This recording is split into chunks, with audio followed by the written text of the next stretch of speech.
In today's video, we are doing a winter fashion shoot. I'm going to show you how I create images in the studio, then take an environment and AI and marry the two together in Photoshop.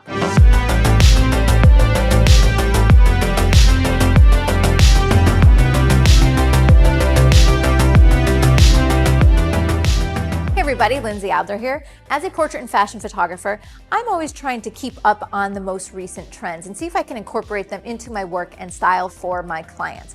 And one trend that we are all aware of is the use of AI. I don't want AI to replace me, to take away my photographic technique. But instead, I want to try to utilize it as a tool to expand my creative vision, to take the ideas I have in my head and make them a reality, especially when travel or budget isn't possible. So today what I want to do is take you through a little bit of my workflow. What we're going to do is we're going to generate an environment in AI. Then I'm going to analyze the lighting. We're going to photograph a subject in the studio, emulating that lighting, and then I'm going to combine them together. I've been doing this quite a bit recently because it's allowing me to create environments that would never have been possible before. Now I do want to say a little bit of a caveat. I was never a big compositor in the past. And so I am learning as I go, and I'm learning the tips and tricks of the trade to make these composites a little bit more believable. So I want to show you a couple of things I've discovered. So where we're going to begin in this process is a text-to-image generator with a program called MidJourney. Now MidJourney allows you to describe what you're looking for and it turns it into an image. But what's nice is as this program has advanced, it's given you even more control. So for example, I can give it a reference visual, a reference image, so it can judge the colors or the scene and take that into account when I describe what I'm looking for. So for example, I described woman sitting on top of a snowy mountain, and I gave it a scene of a beautiful snowy blue sky. And it gave me something beautiful like this. In fact, it generated many different visuals for me to choose from. So what we're going to do is we're going to pick one of those images and I'm going to start to analyze it. Now, when you create an image in MidJourney, if you plan to composite your subject in, the MidJourney image is pretty low resolution. So first what you want to do is you want to upscale it to increase the resolution. And I recommend a program called Topaz AI. It gives you the ability to 4x the resolution of your file, which is going to make a lot more sense if you plan to use this for commercial use or higher resolution for prints for portrait subjects. All right, so this is the image that I really love. I think the color of the sky is beautiful. I love the rim lights around the subject. Now it's going to be really interesting because this natural light scene is going to be a bit of a challenge to emulate in the studio, but I am up for that challenge. Now, I'm going to analyze this, but I want to give you yet another AI tip. So far, we talked about MidJourney as one tool. I talked about Topaz AI. Another tool, which you probably all have heard of before, is ChatGPT. ChatGPT has a lot of interesting capabilities for photography. And one you might not have thought of before is having it help you analyze the light in the scene. So for example, I downloaded that photo I liked in MidJourney. I uploaded it into ChatGPT and I told it to analyze this shot for lighting and tell me what you would do to recreate it in the studio.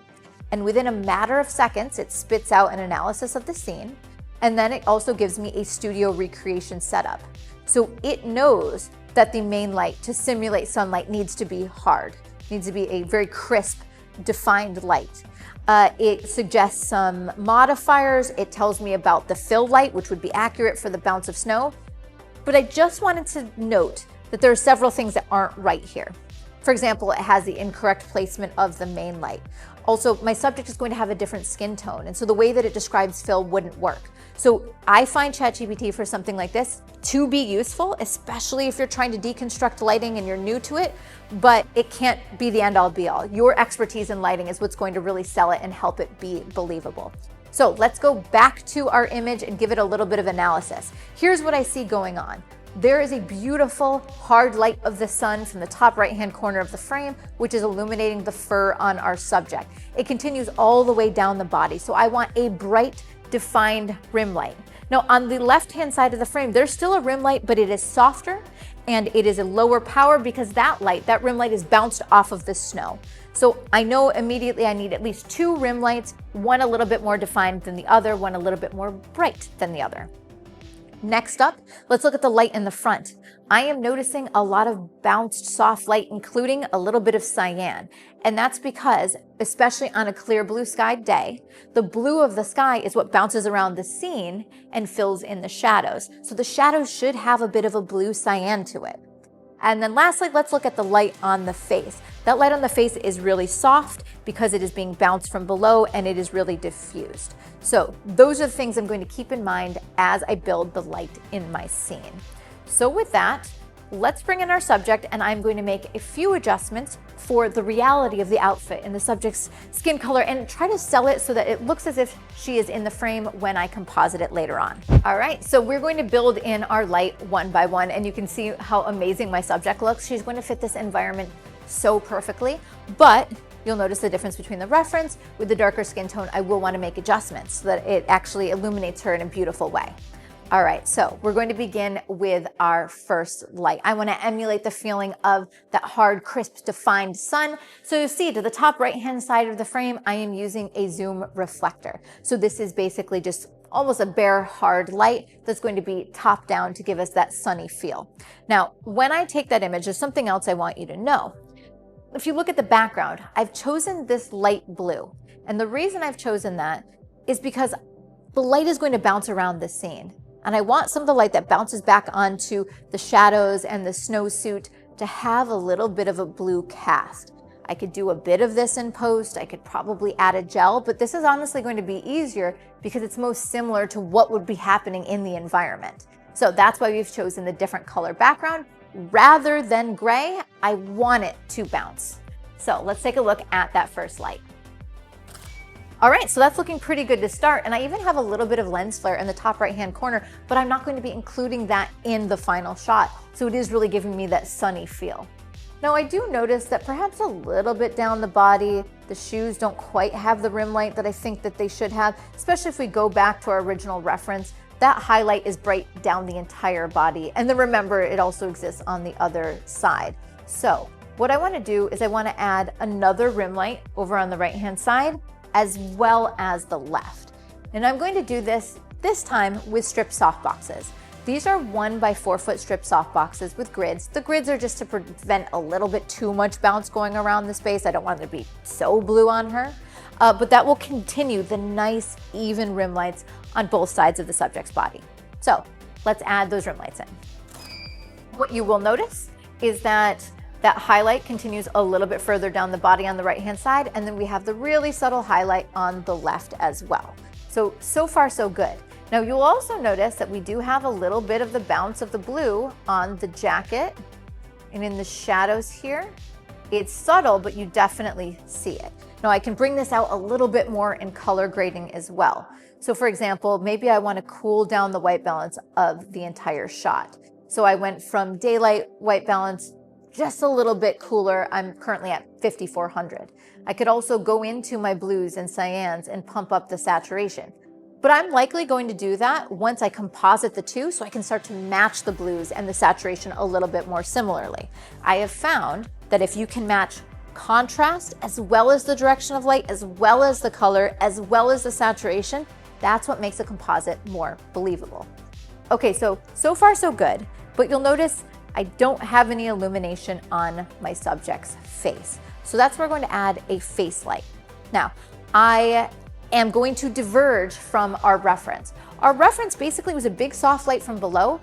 Perhaps with a light skin model, you would bounce it into a V flat and just give a soft bottom lit. But here, it wouldn't really make sense. If her face were evenly illuminated and bright, it would basically wipe out all the shadows. It wouldn't look real, but I do want to bring some attention to her face. So I'm going to add a creative twist, much like you would actually see in a fashion shoot where you light a subject on location to make them pop from the background. My twist is going to be over here on the left-hand side. I am using a 5-degree grid. That grid is just meant to light her face. And then we put on it a piece of diffusion paper. And basically that softens it up just so it's not as specular as a grid. A grid is going to be hard light. This will make it just a little bit smoother. So we're going to add her face light on. All right, so now I have a little bit of light on her face, and it is coming from a slightly lower angle to emulate the feel of bounce light maybe it was light reflecting off of something metallic, so it's a little bit more focused. Now, I have not color graded the image here because I said I'll do that later, but I do want to massage it a little bit. All right, so what I'm going to do is I am going to add a little bit of clarity just to sharpen up those details a bit. And then what I want to do is I'm going to play around with color just a little bit, leaving the other image up as a reference. Okay, so what I'm going to do is I'm going to add a little bit more coolness to the highlights and probably even cool down the image in its entirety a bit. Now, there's a lot more bounced fill in the environment, so I could add another fill light, but I could also bring up the shadows here and add a little bit more contrast. I'm gonna desaturate a little bit. And right now, I think everything needs to look a little bit more cyan than blue, so I'm just gonna kind of shift things in the direction of cyan. So basically where I ended up is I desaturated the image, I added some clarity, and then I moved the image to be a little bit cooler, a little bit more cyan. Typically what I would do at this point is take the subject, put them on top of the background, and see if it's working. Basically, am I capturing what I need in camera before I shoot? But I actually already gave that a try, so I know it works. So I'm gonna show you later on what that process would look like. But in the meantime, now that I have my subject here, let's get the shot. I'll pick the final pose and I'll show you how I would combine them. Okay, so where you are is great. Give me a look like you're kind of hiking or like you're giving a little walk.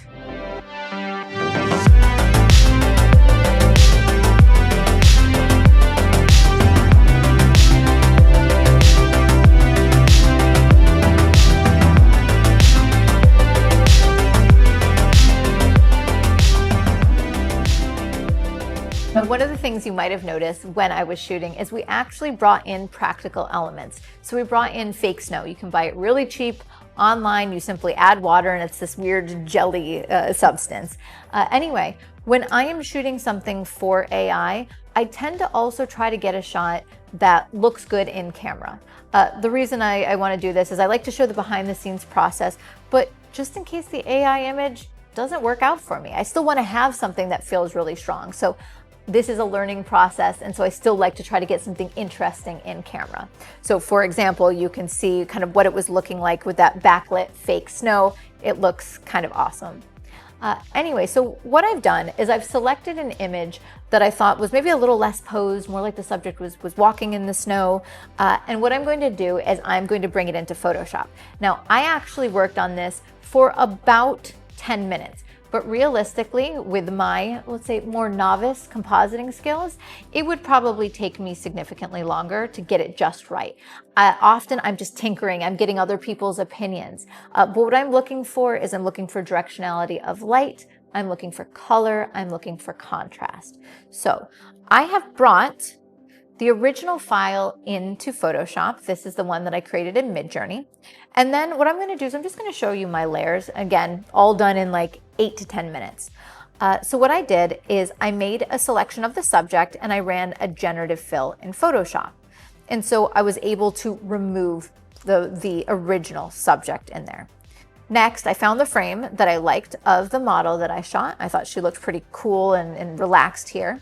But as you can see, I obviously need to remove the environment. So one of the things that I did for time saving quickly is I did a select subject, which simply makes a rough selection. However, I would need to go in and be much more refined around the boots because that's a very, very fine edge. So those are some of the things that would require a little bit more time when I'm doing this for real.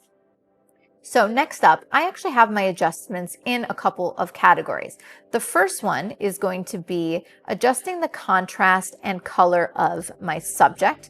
Then I do some generative fill to blend the subject in with the environment. And then lastly, a color grade on top to make it look like my subject lives in this world. So for example, when I cut out my subject and I put them there, this is what it looked like. And so obviously the blues are too saturated, the cyans are too saturated on the clothing. The subject is a little bit too dark. In other words, the black point on the subject doesn't match. If you look at the black points around the image, everything is lifted.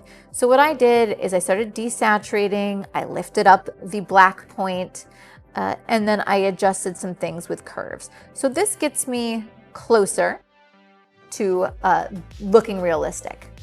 But next up, that subject is clearly floating in the snow. And then you also notice my really bad cutout job, right? So the next thing I did is with generative fill in Photoshop, I simply made adjustments and I typed in snow, for example. And so I was able to get something like this. So it looks like the subject's actually stepping in the snow, the shadows match a little bit better, and I may still go in and clean up some of the edges of the boots. So that's looking a lot better. So when I look at this, the subject still has too much contrast, the color doesn't quite match, but I have a little trick. And perhaps it's cheating, but it depends on the end purpose of the photo. What I tend to do is I do a color grade on top of everything. So for example, if you add a little color to the highlights, but the color of the highlights of her jacket are the same as the color of the highlights of the snow, you think, well, they must be there. Or if I lift up the black point so it matches on the subject and the environment, your brain is just tricked into believing it. So what I did is I just did a couple hue saturations and selective colors to add a little bit of a cyan and yellow cast to everything. I did cyan to the shadows and midtones, a little bit of yellow to the highlights. But now they're really unified in the scene. And then you have to decide if that is what you wanted for your vision. But I really think it quickly sells it in a way that doesn't require you to be quite as precise. So as you can see, this is where we started. This is how I put my subject into that environment.